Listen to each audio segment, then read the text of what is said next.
I caught my wife letting our male neighbor rub lotion on her pregnant stomach. This happened earlier today. My wife is 8 months pregnant with our child, and we live next to a married couple in their late 30s. I don't particularly like the husband. He seems invasive, with a strangely friendly demeanor that feels prying and clingy. I can't tell if my judgment is clouded by these feelings, or if today just validated my instincts about him. I left for work this morning but decided I wasn't feeling up to it, so I called in sick. I stopped for breakfast before heading home to surprise my wife.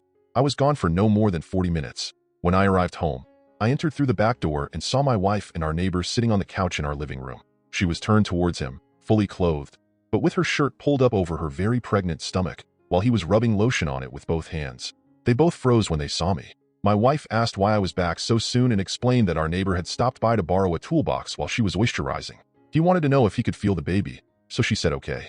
I told him to leave before I physically removed him, and he left immediately. I tried to stay calm and get the whole story from my wife. Apparently, our neighbor's wife is infertile. This was news to me since he never stops talking about his personal woes, and he wanted to feel the baby. That's her story, and she's sticking to it. But that explanation doesn't satisfy me.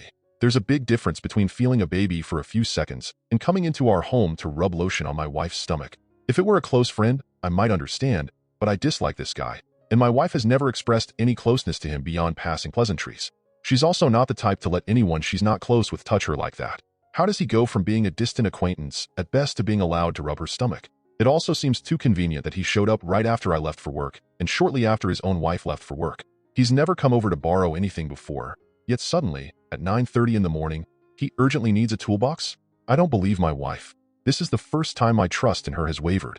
Her story doesn't make sense. When I mentioned telling his wife, she was adamant that I shouldn't, saying she didn't want to make more of it than it is.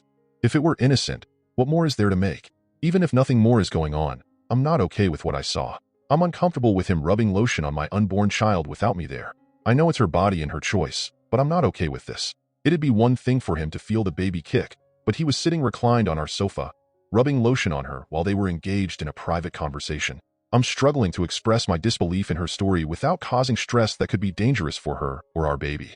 I don't want to pick a fight with her at this stage of her pregnancy, but my mind is spinning, and I'm not cool with what happened.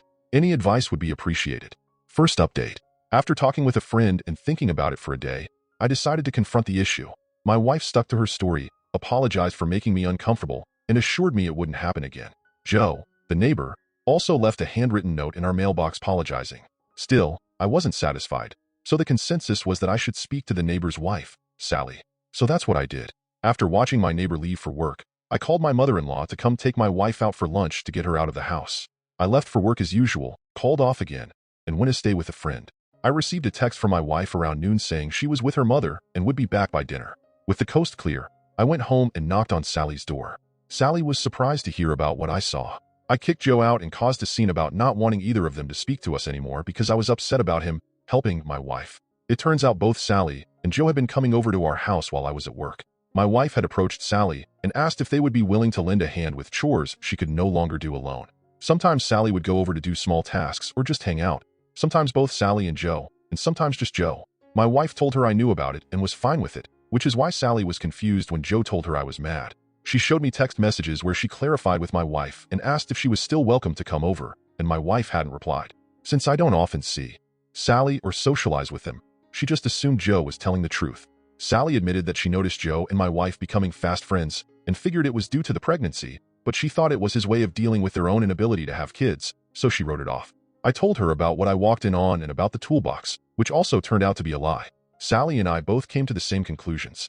We cried, hugged for the first time, and talked each other down. We took a walk around the block and came up with a plan. She decided to call Joe at work and tell him that my wife had messaged her, confessing to having an affair, to see his reaction. I returned to my friend's house, where I started having major panic attacks. I worried I might have ruined my marriage and wondered if I was wrong. Later, I got a call from my wife, who was screaming at me to find a way to leave work and come home. So I went home. Joe had called her, telling her what Sally had said. My wife told me I was crazy, a piece of shit, and that she was considering leaving me with nothing. While trying to calm her down for the baby's sake, I impulsively told her that if she was leaving, I'd still be requesting a DNA test. That's when everything changed. Her entire tone shifted. She began pleading, begging, apologizing, hyperventilating, and holding me. She kept asking how I found out while denying anything happened. I told her it'd be okay, and asked if she'd talk to me if we went for a drive. She agreed. I drove us to a parking lot, and we talked. I told her if there was any chance something was going on, she needed to tell me what was happening because I already knew a lot. She admitted to having sex with Joe a few times before she was pregnant. She said our baby might not be mine.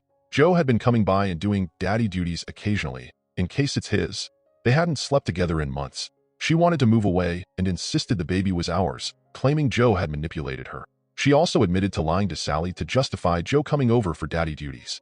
I asked her if she'd stay with her mother for a few days while I calmed down. She agreed. So I took her home, packed up some of her things, and dropped her off. I cleaned out my essentials and moved into a friend's basement. A friend called my wife on my behalf and told her that if the baby was mine, I'd be dealing with it. If it wasn't, it was on her, but either way, I'd be filing for divorce. My friends took my phone and deleted my social media to give me space. My wife called my friends, who told her to leave me alone.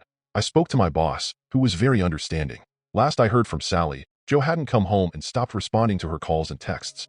I feel like I have nothing left. In less than a week, my life has fallen apart.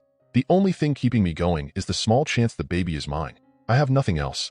I woke up today disappointed that I woke up at all. I've never felt this alone, and I haven't accepted any of it yet. I'm praying for the first time in my life that I can stop feeling this way and find strength. Final update.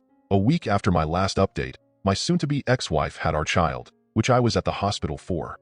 I'm the father. The first few weeks after my last update were extremely difficult, with family and friends on both sides adding to the drama. Thankfully, I've had an overwhelming amount of support from not only the vast majority of people I know in my personal life, but from all of you as well. My wife and I agreed to sit down and discuss things after she was discharged from the hospital. We met in my friend's basement with my friend upstairs in case I needed support. She came over, and we both said everything we needed to say. I exploded and said a lot of mean things, some of which I regret and some I don't. She spent the entire time apologizing and begging me to take her back and give our family a chance to survive everything that happened. We went on for about an hour like this until I accepted that there was nothing left to say, and I had no romantic feelings for her anymore. She accepted that we need to focus on our daughter above all else. We've agreed to figure out a custody split amicably and to eventually co-parent more actively together when our wounds have healed, but our marriage is over. She has the potential to be a wonderful mother, but she failed me as a wife, and my sole focus right now is to get myself mentally to where I need to be the best father possible. We plan to eventually sell the home, but for now, I'm staying in an apartment. Sally is leaving Joe. Apparently, he's staying with his mother and still refuses to speak to Sally directly. According to her, the last thing he passed along to her was that he understands what he did, is sorry he hurt her, loves her, and won't contest a divorce. She's struggling to handle everything and lacking a support system, so we're developing a friendship. We're mostly two wounded people leaning on each other, and I'm doing my best to help. She plans to start therapy as well. And no, I don't plan to be anything more than platonic friends with Sally. She's a lovely woman, but that's all. I still haven't fully processed my new role as a parent. I think I already convinced myself mentally that my child wouldn't be mine in case it ended up that way. I plan to take classes and spend more time with my daughter bonding early on. I'm terrified but very happy. I know there's a lot left to do and a lot of pain to go through, but I'm stable and a dad. That's what matters most.